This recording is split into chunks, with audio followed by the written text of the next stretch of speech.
The FBI is responsible for more terrorism plots in the United States than any other organization. More than Al-Qaeda, more than Al-Shabaab, more than the Islamic State, more than all of them combined.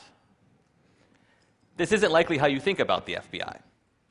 You probably think of FBI agents gunning down bad guys like John Dillinger or arresting corrupt politicians.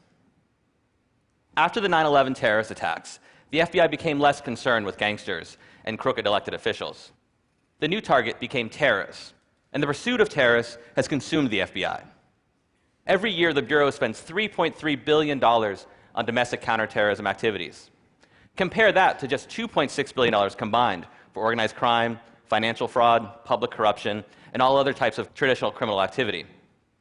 I've spent years poring through the case files of terrorism prosecutions in the United States, and I've come to the conclusion that the FBI is much better at creating terrorists than it is at catching terrorists. In the 14 years since 9/11, you can count about 6 real terrorist attacks in the United States. These include the Boston Marathon bombings in 2013, as well as failed attacks, such as the time a man named Faisal Shahzad tried to deliver a car bomb to Times Square. In those same 14 years, the Bureau, however, has bragged about how it's foiled dozens of terrorism plots. In all, the FBI has arrested more than 175 people in aggressive undercover counterterrorism stings.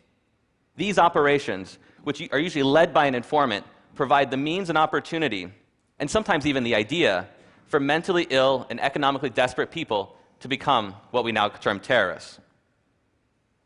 After 9/11, the FBI was given an edict: never again. Never another attack on American soil. FBI agents were told to find terrorists before they strike. To do this, agents recruited a network of more than 15,000 informants nationwide, all looking for anyone who might be dangerous. An informant can earn $100,000 or more for every terrorism case they bring to the FBI. That's right, the FBI is paying mostly criminals and con men 6 figures to spy on communities in the United States, but mostly Muslim American communities. These informants nab people like Abu Khalid Abdul Latif and Wali Mujahid. Both are mentally ill. Abdul Latif had a history of huffing gasoline and attempting suicide. Mujahid had schizoaffective disorder. He had trouble distinguishing between reality and fantasy. In 2012, the FBI arrested these 2 men for conspiring to attack a military recruiting station outside Seattle with weapons provided, of course, by the FBI. The FBI's informant was Robert Childs, a convicted rapist and child molester who was paid $90,000 for his work on the case. This isn't an outlier. In 2009, an FBI informant who had fled Pakistan on murder charges led 4 men in a plot to bomb synagogues in the Bronx. The lead defendant was James Cromedy, a broke Walmart employee with a history of mental problems, and the informant had offered him $250,000 if he participated in that plot. There are many more examples. Today, The Intercept published my new story about a counterterrorism sting in Tampa involving Sami Osmakash, a young man who was living near Tampa, Florida. Osmakash also had schizoaffective disorder. He too was broke, and he had no connections to international terrorist groups. Nonetheless, an FBI informant gave him a job, handed him money, introduced him to an undercover agent posing as a terrorist, and lured him in a plot to bomb an Irish bar. But here's what's interesting. The lead undercover agent, you can see him in this picture with his face blurred, would go back to the Tampa field office with his recording equipment on. Behind closed doors, FBI agents admitted that what they were doing was farcical. A federal judge doesn't want you to hear about these conversations. He sealed the transcripts and placed them under a protective order in an attempt to prevent someone like me from doing something like this. Behind closed doors, the lead agent, the squad supervisor, described their would-be terrorist as a retarded fool who didn't have a pot to piss in. They described his terrorist ambitions as wishy-washy and a pipe dream scenario. But that didn't stop the FBI. They provided Sami Osmakash everything he needed. They gave him a car bomb. They gave him an AK-47. They helped him make a so-called martyrdom video.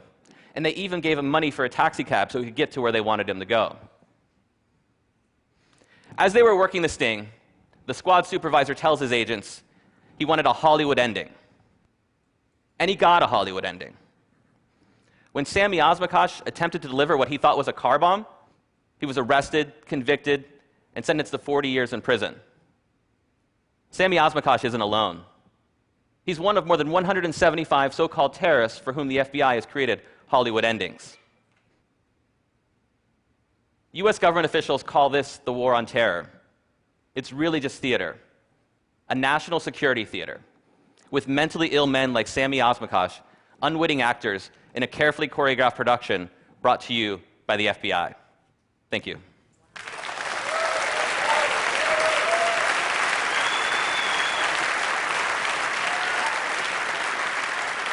So those are some pretty strong accusations, pretty strong charges. How can you back this up? So my research began in 2010 when I received a grant from the investigative reporting program at UC Berkeley.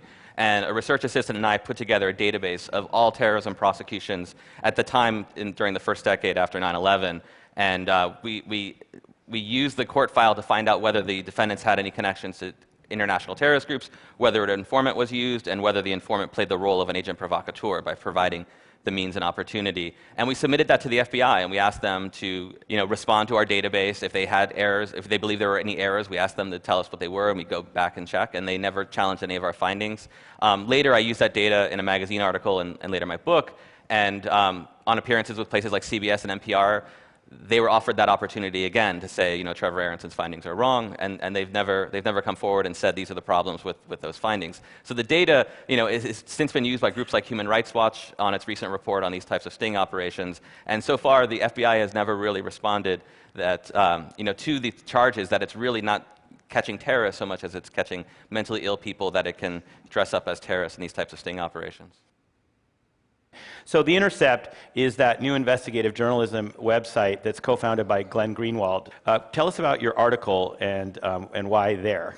Right, so The Intercept seemed to be the most logical place for this because my article is really leveraging the fact that a source had leaked to me transcripts of these private FBI conversations that a federal judge had sealed based on the government's claim that their release would irreparably damage the US government's law enforcement strategy. And so a place like The Intercept was set up to protect journalists and publish their work when they're dealing with very sensitive matters like this. And so my story in The Intercept, which is published today, tells the story of how Sami Osmakash was set up in this FBI sting and goes into much greater detail. And in this talk, I could only really highlight the things that they said, such as calling him a retarded fool. But it was much more elaborate. They went to great lengths to put money in Sami Osmakash's hands, which he then used to purchase weapons from the undercover agent. When he went to trial, the central piece of evidence was that he paid for these weapons, when in truth, these transcripts show how the FBI orchestrated someone who was essentially mentally ill and broke to get money to then pay for weapons that they could then charge him in a conspiracy for. So,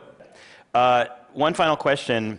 Less than 10 days ago, the FBI arrested some potential ISIS suspects in Brooklyn, saying that they might be headed to Syria. And were those real, or are they examples of more of the same? Well, so far we only know what's come out in the court file, but they seem to suggest it's another example of the same. These type of sting operations have moved from kind of flavor to flavor. So initially it was Al-Qaeda plots, and now the Islamic State is the current flavor. What's worth noting about that case is that the 3 men that were charged only began the plot to move or to go to Syria after the introduction of the FBI informant, and in fact the FBI informant had helped them with the travel documents that they needed. In kind of a comical turn in that particular case, one of the defendant's mother had found out that he was interested in going to Syria and had hid his passport. So it's unclear that even if he showed up at the airport that he ever could have gone anywhere. And so yes, there are people who might be interested in joining the Islamic State in the United States, and those are people that the United States government should be looking at to see if they're interested in violence here. In this particular case, given the evidence that's so far come out, it does suggest that the FBI made it possible for these guys to move along in a plan to go to Syria when they were never close to that in the first place. Thanks a lot. That's Great. amazing. Thank you so much. Thank you.